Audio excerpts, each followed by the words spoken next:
Muy buenas. A ver, si pensamos en probabilidad, lo primero que se nos viene a la cabeza suele ser algo simple, ¿verdad? Como una línea recta. El resultado de un dado, lanzar una moneda, son puntitos en esa línea. Pero claro, el mundo real es, bueno, es mucho más enrevesado. Las cosas no van por libre, están todas conectadas. Así que hoy vamos a dar el salto. Vamos a pasar de esa línea tan simple a un mapa con varias dimensiones para empezar a entender de verdad cómo funciona todo esto. Vale, vamos a empezar por lo más básico. Y es que una sola dimensión simplemente no nos da. Cuando intentamos medir la probabilidad de cosas por separado, es como mirar una sola pieza de un puzzle gigante. Y la gracia del puzzle, la historia de verdad, no está en las piezas sueltas, sino en cómo encajan unas con otras. Y aquí está la pregunta del millón, ¿no? ¿Cómo se relacionan, por ejemplo, la temperatura y la humedad? ¿O la altura de una persona y su peso? Pensemos en el tiempo, que es un ejemplo perfecto. ¿La probabilidad de que llueva cambia si sabemos que hace mucho frío? Pues claro que sí. No son cosas que vayan cada una por su lado.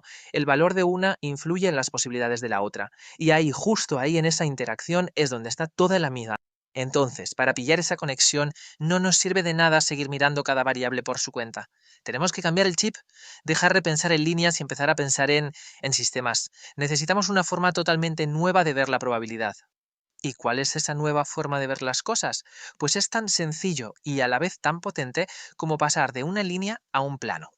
Vamos a visualizar dos variables a la vez, como si fueran un único punto en un mapa.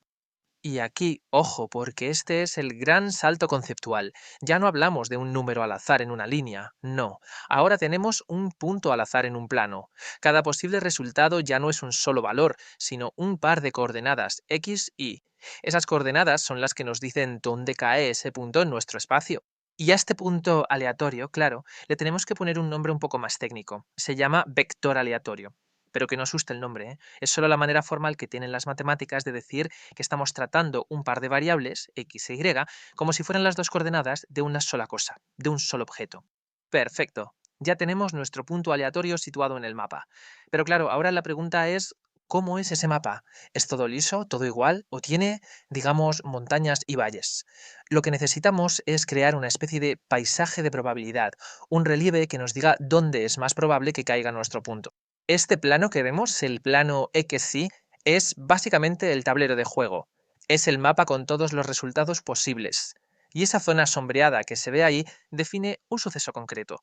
Es la probabilidad de que nuestro punto aleatorio aterrice justo dentro de esa región. Aquí es donde se desarrolla toda la acción. Claro que un mapa plano pues no nos dice dónde es más probable que caiga el punto. Para eso necesitamos añadir una tercera dimensión, la altura. Imagina que sobre nuestro mapa, sobre ese plano XY, levantamos una superficie. Pues bien, la altura de esa superficie en cualquier punto nos dice la probabilidad. Y de repente, ¡boom!, ya no tenemos un mapa plano, tenemos un paisaje de verdad, con sus montañas en las zonas donde hay mucha probabilidad y sus valles donde hay poca. Este paisaje tan chulo también tiene su nombre formal, claro. Es la función de distribución conjunta, o FDC. Pero lo importante aquí, más allá del nombre, es entender una cosa.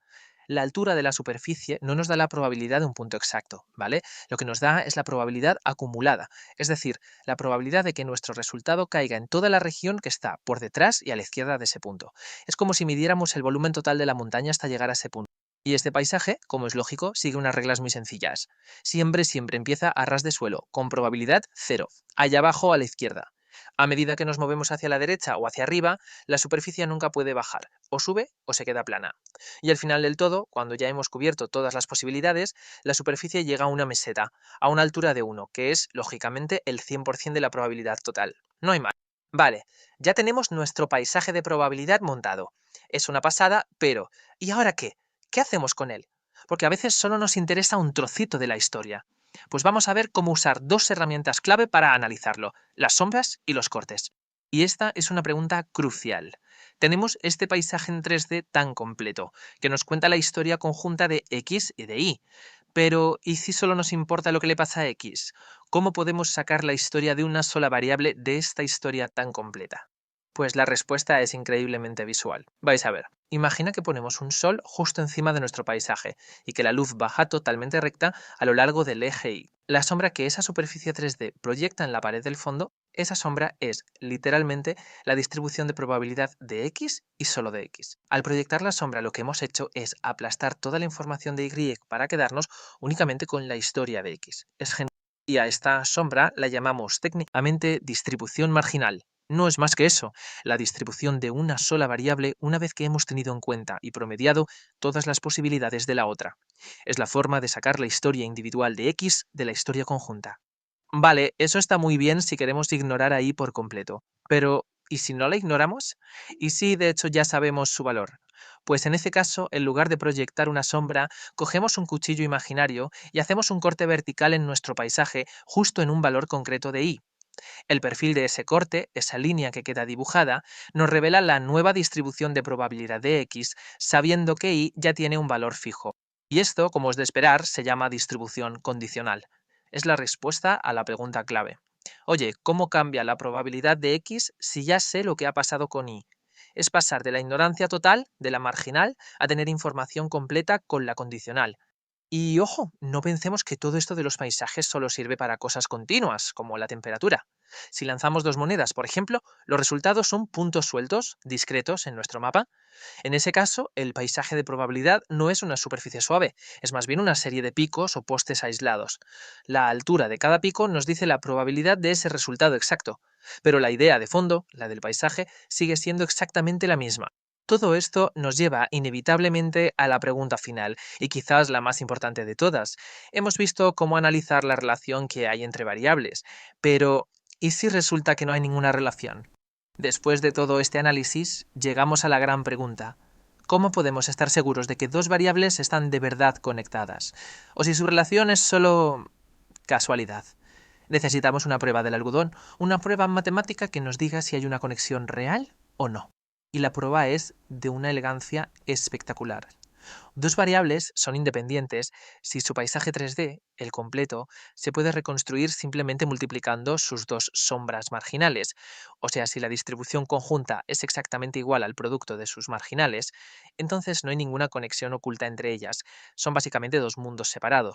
Dicho de una forma más directa, si dos variables son independientes, saber el resultado de una no te da absolutamente ninguna pista sobre el resultado de la otra. El corte que hacíamos antes, la distribución condicional tiene exactamente la misma forma que la sombra, la distribución marginal. Saber el valor de y no nos aporta nada nuevo sobre X. Si volvemos a la analogía del paisaje, la independencia significa que ese paisaje 3D tiene una estructura muy simple. Se puede construir a la perfección cogiendo la sombra de X por un lado, la sombra de Y por otro y simplemente multiplicándolas. No hay giros raros, no hay crestas en diagonal, nada. La estructura conjunta se puede separar limpiamente en sus dos partes. Y todo esto nos deja con una reflexión final, porque lo que hemos visto hoy no es solo un ejercicio de matemáticas, para nada, es la base sobre la que se construye gran parte del mundo moderno, desde el pronóstico del tiempo, que combina variables como la presión y la temperatura, hasta el algoritmo que nos recomienda una serie, que analiza todo nuestro historial. Todo en el fondo se reduce a lo mismo, a saber navegar por estos complejos paisajes de probabilidad para intentar adivinar lo que va a pasar.